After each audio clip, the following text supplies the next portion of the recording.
So, first of all, congratulations to all the NEET aspirants for clearing the NEET। और हाँ, जिसे clear नहीं भी किया, नीट देने के लिए बहुत ज़्यादा करेज करनी पड़ती है। और जिसका MBBS में सिलेक्शन हुआ है उन सभी को कॉन्ग्रेचुलेसन, जिसका नहीं हुआ डोंट लॉस द होप, अगले साल हो जाएगा। अगर अगले साल नहीं हुआ तो फिर भी ड्रॉप ना लेना हो, फिर भी बहुत ही अच्छी चीज़ है। ठीक है, इस बारे में मैं बात नहीं करूँगा अभी। मैं बात करने वाला हूँ सारे स्टूडेंट्स मोस्ट ऑफ MBBS में जो आने वाले हैं फर्स्ट ईयर में आफ्टर क्लियरिंग द नीट, उनके लिए ये बहुत ही शानदार वीडियो है। और हाँ, आप गलत चैनल में नहीं आए हो, ये मत सोचना है टेक्नोलॉजी का चैनल किधर से गाइडेंस का हो गया है, नहीं। तो इस वीडियो में मैं बात करूँगा एक बहुत ही एसेंशियल रिक्वायरमेंट जो सारे MBBS स्टूडेंट्स को होती है और फर्स्ट ईयर स्टूडेंट्स को भी होती है कि टैबलेट या आईपैड कौन सा बाय करें। क्योंकि सभी लोग मैंने वीडियोस देखे तो कह रहे हैं कि आईपैड अच्छा होना चाहिए। सबसे पहले हम कन्फ्यूजन दूर करेंगे। आईपैड ले, लैपटॉप ले, टैबलेट ले, कौन सा ले, किस प्राइस पॉइंट में ले, उस प्राइस पॉइंट पे क्या वो वर्थ है। सबको लगता है आईपैड बहुत ही तगड़े परफॉर्मेंस देता है, लेकिन ऐसा कुछ नहीं होता। उसके कंपेरेबल में बहुत सारे और बजट फ्रेंडली टैब्स भी आते हैं। तो वो सब कुछ हम इस वीडियो में देखेंगे।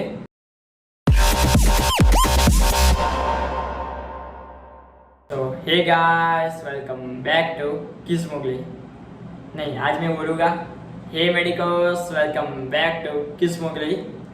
Let's get started. तो मैं साथ में अभी स्क्रीन भी अटैच कर दूंगा तो आपको पता चले कि कैसा होगा। तो सबसे पहले मैं आपको बोलूँगा लैपटॉप ले या टैबलेट ले। लैपटॉप मेरे ख्याल से इंजीनियरिंग स्टूडेंट को ज़्यादा बेनिफिशियल रहेगा, क्योंकि आपको कोडिंग वगैरह करनी नहीं होती। So I prefer to go with tablet और आईपैड। उसमें बहुत ही ज़्यादा कंफर्टेबल हो गए, क्योंकि लैपटॉप बहुत भारी हो जाता है और चार्जिंग का वो ज़्यादा दिक्कत रहती है। टैबलेट में टच स्क्रीन रहता है, नोट टेकिंग बहुत इजीली हो जाती है। लेक्चर तो आप ऐसे भी देख ही सकते हो। और एक अच्छा स्मार्टफोन भी होना ज़रूरी है। तो ये कन्फ्यूज़न तो पहला दूर हो गया। पहला कन्फ्यूज़न था लैपटॉप वर्सेस टैबलेट, तो टैबलेट या आईपैड वो आप ले पाओगे। अब मैं बोलता आ रहा हूँ टैबलेट या आईपैड ज़रूरत क्यों है। सबसे मेन चीज़ MBBS में होती है या डॉक्टरेट के कोर्स में होती है विजुअलाइजेशन। और जो विजुअलाइजेशन है वो बहुत ही इम्पोर्टेंट चीज़ है MBBS या डॉक्टरेट के कोर्स में। तो अगर आपके पास टैबलेट या आईपैड होगा तो नोट टेकिंग में आप 3D मॉडल्स, 3D इमेजेस या बहुत ही शानदार फ्लो चार्ट सेट कर पाओगे और एकदम इजीली बहुत ही टाइम सेव कर पाओगे नोट टेकिंग के लिए। या फिर कई सारे रिपोर्ट्स और वो होते हैं तो स्मार्टफोन से इजीली कनेक्टेबल होते हैं, तो आपको प्रिंट आउट्स निकालने की ज़रूरत नहीं पड़ती। और बहुत ही महंगे किताब आते हैं, यानी कि बुक्स भी बहुत ही एक्सपेंसिव होती है। तो अगर आपके पास ये है तो बुक्स का कॉस्टिंग भी बहुत कम हो जाएगा, नहीं हो जाएगा ऐसा ही समझो। और वीडियो लेक्चर्स देखने के लिए भी नीट PG के लिए या नेक्स्ट के लिए ज़रूरी है बहुत शान। तो उसके लिए एक अच्छा डिवाइस होना बहुत ही ज़रूरी है। और बाज़ार में भरे पड़े हैं टैबलेट, आईपैड, इतनी सारी कंपनियाँ, इतनी सारी brand. I would suggest go with only 2 brands. बाकी सारे अच्छे आते हैं, लेकिन लॉन्ग टर्म के लिए 2 ही मैं प्रीफर करूँगा। एक एप्पल का आता है और एक सैमसंग का आता है। तो आगे देखते हैं, चलो दोनों में क्या डिफरेंस है, क्या है, उनमें कौन कौन से मॉडल्स है। तो पहले मैं एप्पल का कंपैरिजन कर देता हूँ। एप्पल में भी बहुत सारे मॉडल्स आते हैं। उसमें अब iPad 9 मत लेना, मैं कहूँगा iPad 10 जनरेशन ही ले लेना। iPad 10 उसमें आता है iPad 10 और iPad Air ले सकते हो 11 इंच वाला और iPad Air 13 इंच वाला।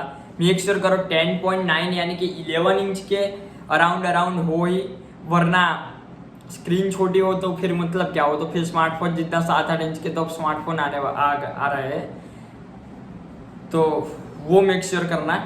तो सबसे पहले मैं आपको बताता हूँ iPad 10 जनरेशन में क्या क्या है। तो iPad 10 जनरेशन में स्क्रीन आती है 10.9 इंचेस की, जो काफ़ी यूजफुल और बहुत ही बड़ी है। और एप्पल का इंफोटेनमेंट यानी कि अंदर का जो यूज़र AI और जो सॉफ्टवेयर है वो बहुत ही बढ़िया आता है। परफॉर्मेंस भी लैगिंग नहीं आती, वो आपको पता ही है। तो iPad 10 30,990 में मिल रहा है, वीडियो शूट करा हुआ, लेकिन अमेजोन में बिग बिलियन डेज आएंगे तभी बहुत ही कम में मिलेगा। और इसकी एक ट्रिक बताऊँ, अगर आपको ऑनलाइन परचेस नहीं करना ना, तो जब बिग बिलियन डील्स में जो भी ऑफर हो ना, वो लेके आप आसपास के स्टोर में चले जाना और इन्हें कहना कि ये इतने में पड़ रहा है, तो मैं डेफिनेटली गारंटी देता हूँ वो लोग उनसे कम प्राइस में ही आपको दे देंगे। तो ये थी एक स्मार्ट ट्रिक। तो iPad 10.9 इंचज़ का है, बहुत यूजफुल स्क्रीन है। 30,000 यानी कि 31,000 के आसपास आएगा। प्रोसेसर बहुत ही बढ़िया है, बहुत ही शानदार चिप आती है। 64 GB वेरियंट आता है या 512 आता है, लेकिन वो बहुत ही एक्सपेंसिव हो जाता है, तो I would prefer go with 64 GB। हो जाता है कम, ऐसा दिक्कत नहीं आती, लेकिन आती है। मैं रिकमेंड करूँगा मिनिमम 128 तक आप जा सको तो जाओ, लेकिन अवेलेबल नहीं होता तो 64 में जाओ। और एप्पल में आता है iCloud करके, यानी कि उसमें 50 रुपये में या 100 रुपये में 50 GB 100 GB ऐसा एक्सटेंड कर सकते हो। वो बहुत ही मिनिमल होता है, 1 मंथ के 70 रुपीज़, और वो 1-2 बर्गर कम खाना। लेकिन एप्पल के टैब्स में एक बहुत ही बड़ी दिक्कत है, वो है एप्पल पेंसिल। वो आपको साथ में नहीं मिलती, अलग से लेनी पड़ती है, और वो आती है अगर iPad 10 के साथ जाओ तो 11-12 हज़ार के अराउंड आ जाएगी। और अभी नई पेंसिल लॉन्च की है एप्पल ने, वो है USB-C टाइप वाली, तो वो आपको कम में मिलेगी, फिर भी वो 8,000 के आसपास आ जाएगी। तो एप्पल के टैब में ये अच्छी क्या पूरी दिक्कत है, तो वो चीज़ का ध्यान रख लेना। एप्पल का ही एक दूसरा टैब के बारे में बात करें, iPad Air, ये अभी का लेटेस्ट आप मान सकते हो। इसकी प्राइस थोड़ी ज़्यादा है, अगर बजट का दिक्कत ना हो तो I would suggest go with iPad Air। Around 60,000 के आसपास तो मिलेगा, ऑफर वगैरह आप देख लेना। इसमें आता है M2 चिप, जो कि एप्पल के iPad में सबसे पावरफुल चिप मानी जाती है, और 11 इंच का यही है। और ये 128 GB में आता है, यानी कि आपके स्टोरेज की iCloud की दिक्कत खत्म हो जाएगी। और iPad Air 13 इंच बहुत ही बड़ी स्क्रीन वाला आता है, लेकिन फिर वो है ना बहुत ही महंगा चला जाता है। फिर अगर पैसे हो खर्चने हो, मैं सजेस्ट नहीं करूँगा। वो आता है 80,000 के। तेरा घर इसमें चली जाएगा। बाकी सब कुछ सेम आता है, बस स्क्रीन बड़ी आ जाती है, तो वो आप देख लेना। इसमें भी पेंसिल तो आपको 12-13 हज़ार की लेनी ही पड़ेगी। तो ये एक एप्पल की बहुत बड़ी दिक्कत आती है। तो अब बात करते हैं सैमसंग के टैब्स के बारे में। सैमसंग में 2 सीरीज आती है, A series and S series. I would suggest ठीक ठाक सा बजट है ना, तो आप S सीरीज में ही जाओ। S सीरीज S पे भी आपको पता है, फोन्स पे भी S सीरीज बहुत ही कई सालों से आ रही है, बहुत ही तगड़ी आ रही है। टैब्स में भी S सीरीज कई सालों से आ रही है, और इनके S सीरीज यानी कि सबसे टॉप नॉच यानी कि फ्लैगशिप सीरीज में माना जाता है। तो फ्लैगशिप सीरीज, और वो सब जिन्हें नहीं पता, यानी कि सबसे अच्छी सीरीज सैमसंग में वो S सीरीज आप कह सकते हो। तो आई वुड सजेस्ट कि go with S series. S series में भी 2 मॉडल आते हैं, ऐसे तो आगे कई सारे आ गए, लेकिन अभी के हिसाब से जो लेटेस्ट चल रहा है, मैं प्रीफर करूँगा। एक नॉर्मल वाला आता है, एक FE सीरीज आती है। FE सीरीज के साथ जाओ। FE सीरीज में ऐसी कोई दिक्कत नहीं आती। उसमें क्या होता है, FE नॉर्मल में नॉर्मल पहले आता है, उसकी प्राइस ज़्यादा होती है। उसमें जो भी दिक्कत हो, ये कुछ टाइम यानी कि 1 साल 1.5 साल अराउंड ऐसा हो, पक्का तो नहीं पता, जो फैंस है यानी कि जो परचेसर है वो रिव्यूज़ देते हैं, वो सारे रिव्यूज़ को एनालाइज करके 1-1.5 साल के बाद में एक नया मॉडल उसी सीरीज का लॉन्च करते हैं। उसे कहते हैं FE सीरीज, यानी कि फैन एडिशन। फैन एडिशन आपको पता चल ही गया होगा, रिव्यूज और उसके आधार पे बनाया जाता है, और इसकी प्राइस काफ़ी कम होती है नॉर्मल एडिशन के मुकाबले, क्योंकि ये नॉर्मल एडिशन के बहुत टाइम के बाद आता है, तब तक मार्केट में उसकी वैल्यू इतनी हो गई होती है। इसीलिए ऐसा जैसे कोई दिक्कत नहीं आती। आप अगर सोचो नॉर्मल और इसमें क्या दिक्कत है, तो ऐसा कुछ नहीं होता। तो मैं प्रीफर करूँगा बजट FE के साथ ही जाओ, नॉर्मल के साथ जाना ऐसा कोई बात नहीं है। तो सैमसंग में आता है Samsung S9 FE। S9 FE जो आ रहा है वो भी iPad की तरह 10.9 इंचज़ का आ रहा है, लेकिन इसमें प्राइस पॉइंट का एडवांटेज है, वो 31,000 में आ रहा था, ये 34,990 में आ रहा है, यानी कि 35,000। आप कहोगे कि आप पगला गया है, उसे वो भी नहीं पता 34,990 ज़्यादा होते हैं। नहीं, मेन एडवांटेज है पेंसिल अलग से बाय नहीं करनी पड़ती। इसमें S पेन इंक्लूडेड आते हैं, और बहुत ही शानदार फीचर्स के साथ आती है। इवन सैमसंग के डब्बे आप राइड करोगे ना, तो वो पेन से जो लिखते वक्त साउंड आता है ना, वो भी आता है, तो वो बेनिफिशियल है। यानी कि आपके 10-12 हज़ार तो इधर ही कट हो गए हैं, पेन का खर्चा नहीं करना पड़ता। फिर मेन एडवांटेज आता है बैटरी लाइफ। एप्पल की बैटरी लाइफ से सैमसंग की बैटरी लाइफ बहुत ही ज़्यादा अच्छी है, बहुत ही। मैं 2 साल से मैं जो वीडियो रिकॉर्ड कर रहा हूँ वो S7 FE ही है, जो स्क्रीन आ रही है। नो लैग आ रहा है, मैंने तो गेम भी खेली है तैयारी करते करते, तो ऐसा कोई दिक्कत नहीं आती। मेरा S7 है तभी भी चल रहा है अच्छे से। तो ये क्या चीज़ है, और सबसे मेन चीज़ है कनेक्टिविटी। सैमसंग का टैब आता है एंड्रॉइड, और मोस्ट ऑफ लोगों के पास होगा एंड्रॉइड स्मार्टफोन्स, तो एंड्रॉइड स्मार्टफोन्स है। और एप्पल के टैब आईपैड में से जो कनेक्टिविटी बहुत ही बड़ा इश्यू आता है, फाइल ट्रांसफर करनी हो, अगर व्हाट्सएप थ्रू कर सके हो, क्वालिटी कट हो जाती है, और बड़ी बड़ी फाइल्स हो व्हाट्सएप के ऐसे आती भी नहीं है, तो उसमें कनेक्टिविटी में सैमसंग का टैब बेस्ट है। एंड्रॉइड फ़ोन के साथ इजीली कनेक्ट हो जाता है, आप इजीली कुछ भी ट्रांसफर कर सकते हो। मेन चीज़ इधर आपको फ्री में कई सारे सॉफ्टवेयर और वो सब मिल जाएगा। एप्पल में आप कोई भी सॉफ्टवेयर, इवन नोट्स बनाने का जो गुड नोट का सॉफ्टवेयर आता है वो भी परचेज करना पड़ता है, इसमें वो भी फ्री है। यानी कि एप्पल में कुछ भी लोग परचेसिंग कॉस्ट ज़्यादा हो जाता है आफ्टर बाइंग, तो ये एक बहुत ही ज़्यादा फायदा मैं कह सकता हूँ। अगर मैं तो सजेस्ट करूँगा सैमसंग के टैब के साथ ही जाओ। एंड्रॉइड फ़ोन होता है, जिनके पास एप्पल फ़ोन है, मैं I would suggest go with iPad, वरना सैमसंग का टैब बेस्ट है, आराम से MBBS निकाल देगा। पेन के साथ आता है वो बहुत ही बड़ी बात है। और S9 FE दूसरा मॉडल है, S9 FE प्लस है, जो कि 12.4 इंच प्लस, यानी कि साइज बड़ा हो, वो आपको पता ही होगा।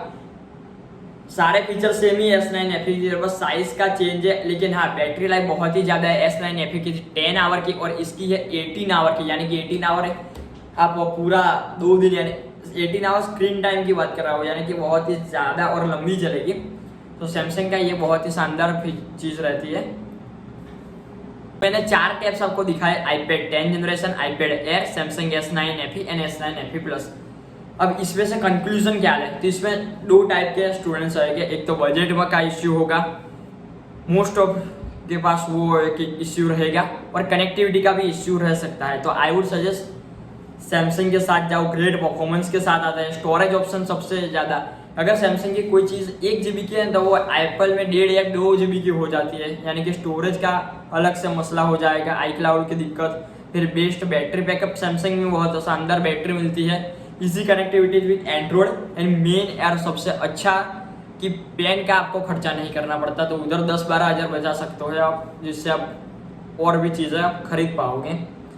एप्पल के साथ जाओ तो ग्रेट नहीं, the greatest performance, top notch performance मिलेगी, बट उतनी परफॉर्मेंस आप थोड़ी गेमर हो या कोडिंग करनी है तो चाहिए। और स्टोरेज कोई भी इश्यू, स्टोरेज iCloud क्या दिक्कत आ जाएगा, स्टोरेज में बहुत दिक्कत आती है, बैटरी लाइफ में भी इश्यू आ सकता है।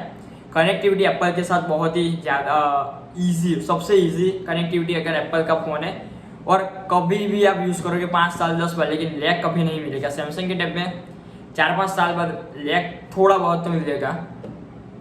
अगर बजट नहीं है, परफॉर्मेंस अच्छी चाहिए,